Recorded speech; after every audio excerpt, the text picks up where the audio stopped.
Okay, so tell me a little bit about where you're from and what you do. You know, I grew up in Brooklyn, and I wanted to do the interview here because I still come back to the neighborhood a lot. I'm good friends with Lenny. This is Spumoni Gardens we're at now, which is a real neighborhood Italian place that everyone knows the pizza, and I like coming back here sometimes, and it's fun. It's just fun to come back to the neighborhood and see my friends and stuff like that. And I love coming here and seeing Lenny, and everybody treats me really good here.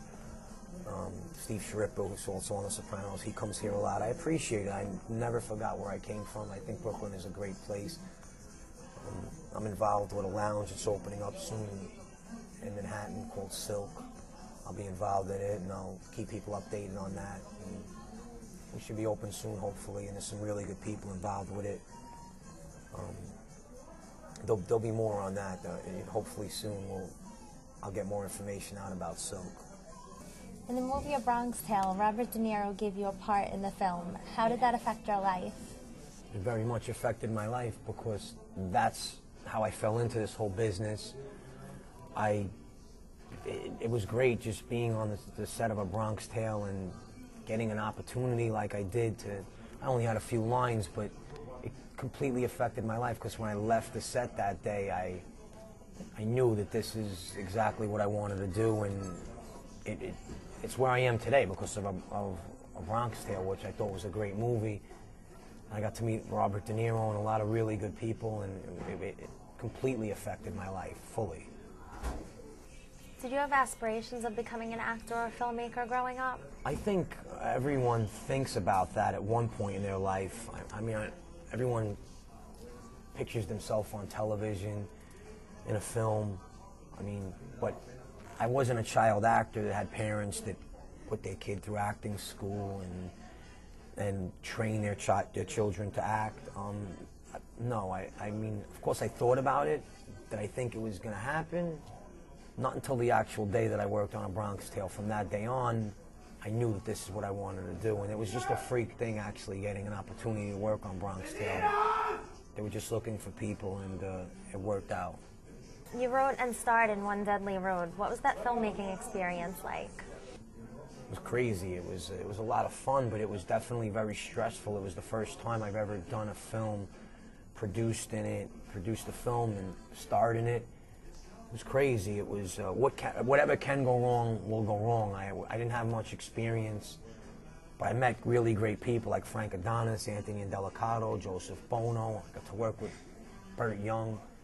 It was amazing working on that movie and actually seeing something that I wrote come to life. It was the first time I seen it come to life, and it was a long process, as most independent films are. And like I said, whatever can go wrong goes wrong in independent films.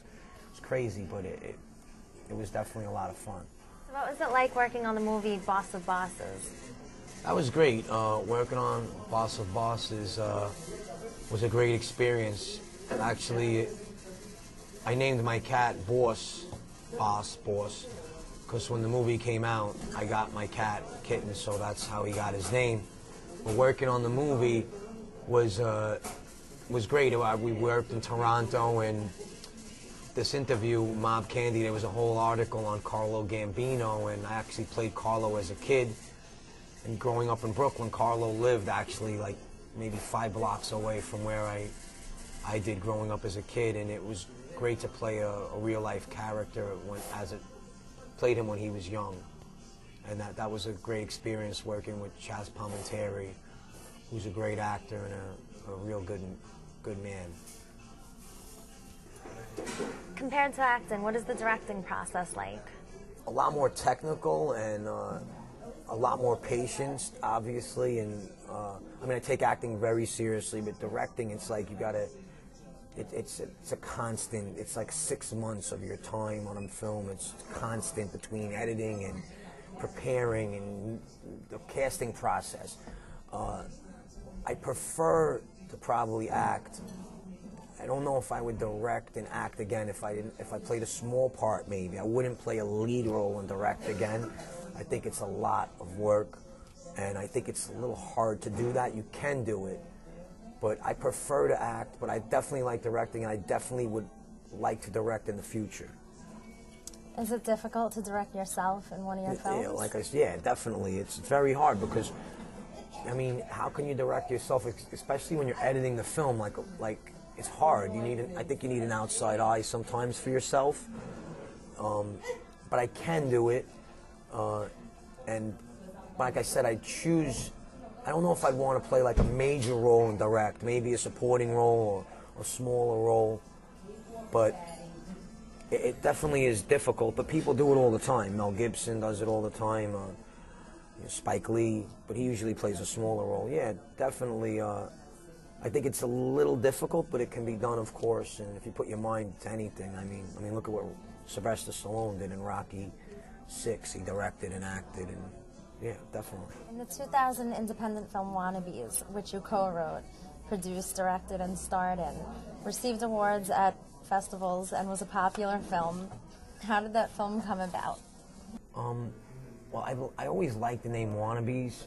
Growing up in Brooklyn, I just, there's wannabes all over the place, Staten Island, Brooklyn, wannabe gangsters everywhere. I thought the name was very catchy, and we were looking for another project to do. I thought a mob movie would be, I didn't really have a nice sized budget to do One Deadly Road, so this was more of a higher budget to do Wannabes, and that's how it pretty much came about. I was just thinking of another mob type movie, about growing up in Brooklyn, and like I said, I didn't have a budget when I did One Deadly Road. I had a small budget, and I had more money to do Wannabes, and that's pretty much how it came about. I just thought the name was very catchy and edgy, and wound up working out.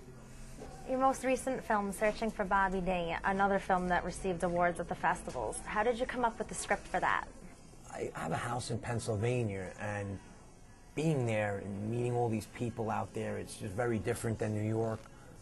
One day I was sitting down in my house and I just came up with this concept of like guys from New York that come out to Pennsylvania and try and get all these guys to invest in their movie. And the director, Paul Borghese, who co-wrote the script with myself, he pretty much came up with the name Searching for Bobby D, and together we collaborated this whole story about being out in Pennsylvania and getting these people to invest in your movie and how they looked at you like you were crazy. And we thought it would be neat to do something like, thought it would be cool to do something like, I can't believe I said neat.